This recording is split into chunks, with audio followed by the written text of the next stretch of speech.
श्री परमात्मने नमः। अथ चतुर्दशोऽध्यायः। श्रीभगवानुवाच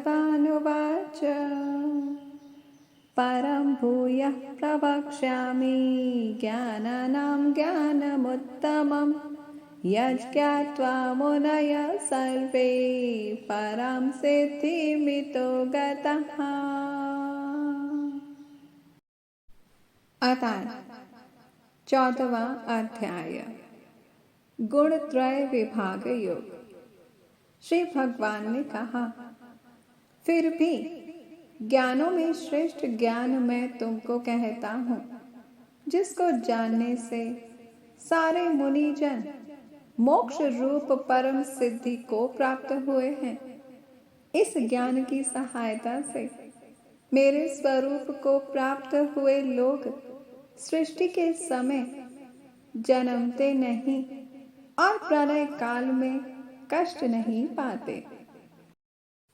हे अर्जुन, मेरी महत ब्रह्म रूप मूल प्रकृति संपूर्ण भूतों की योनि है, अर्थात गर्भाधान का स्थान है, और मैं उस योनि में चेतन समुदाय रूप गर्भ को स्थापन करता हूँ।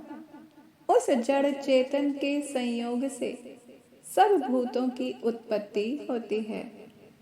हे अर्जुन, नाना प्रकार की सब योनियों में जितनी मूर्तियां अर्थात शरीरधारी प्राणी उत्पन्न होते हैं, प्रकृति तो उन सब की गर्भ धारण करने वाली माता है, और मैं बीज को स्थापन करने वाला पिता हूँ।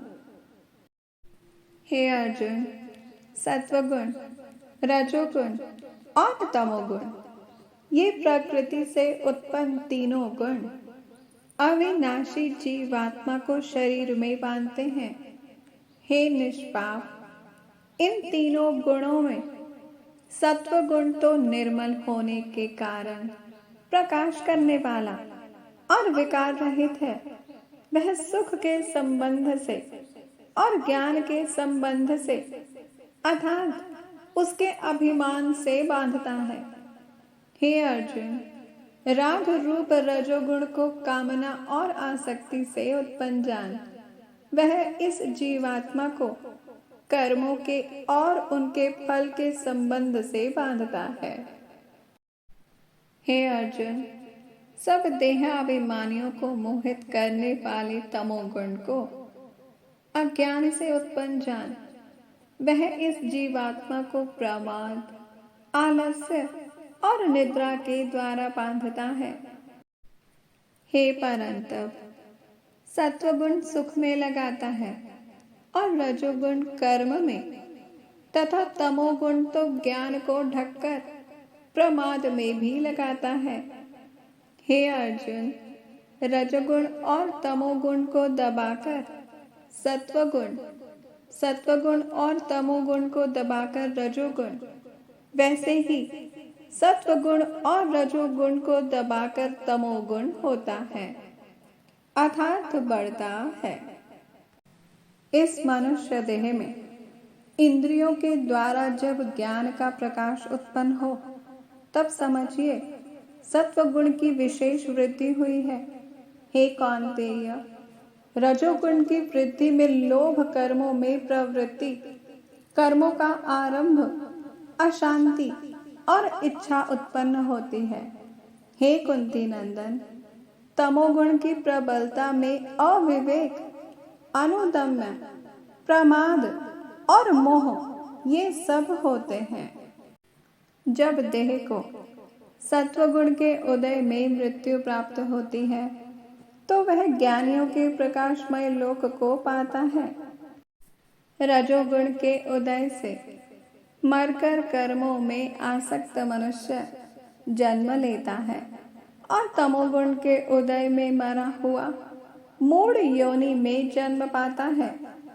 सात्विक पुण्य कर्म का फल भी सात्विक कलंक रहित होता है। राजस कर्म का फल दुख और तामस कर्म का फल अज्ञान है। सत्व से ज्ञान उत्पन्न होता है, रज से लोभ तथा तम से प्रमाद, मोह और अज्ञान की उत्पत्ति होती है।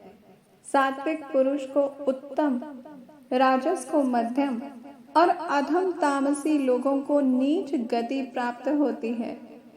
जो दृष्टि गुणों से अलग अर्थात निर्गुण साक्षी मात्र आत्मा को जान लेता है, वह मेरे रूप को प्राप्त होता है।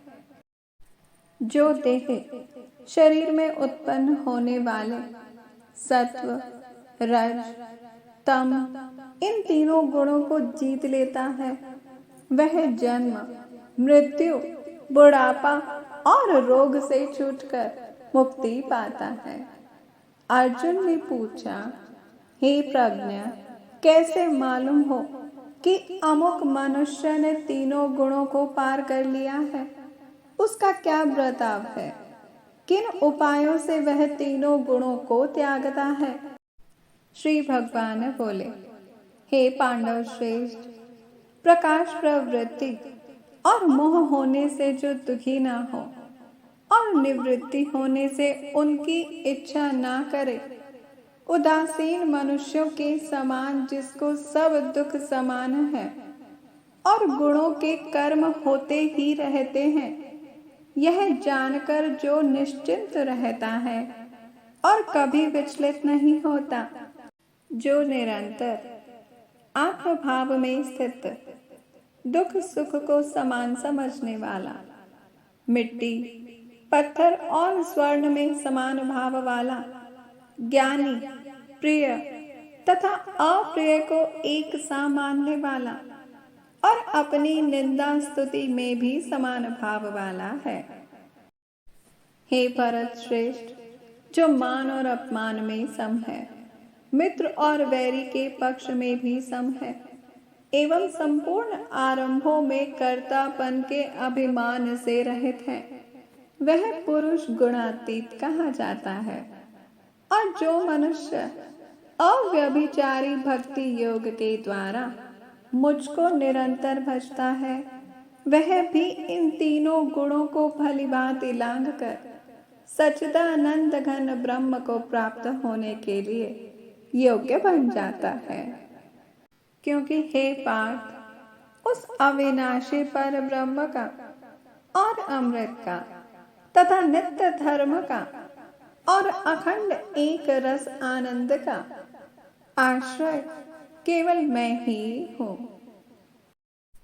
ओम तत्सता इति श्रीमद्भगवद्गीतासु उपनिषत्सु ब्रह्मविद्यायां योगशास्त्रे श्रीकृष्णार्जुन संवादे गुणत्रय विभाग योगो नाम 14वाध्यायः।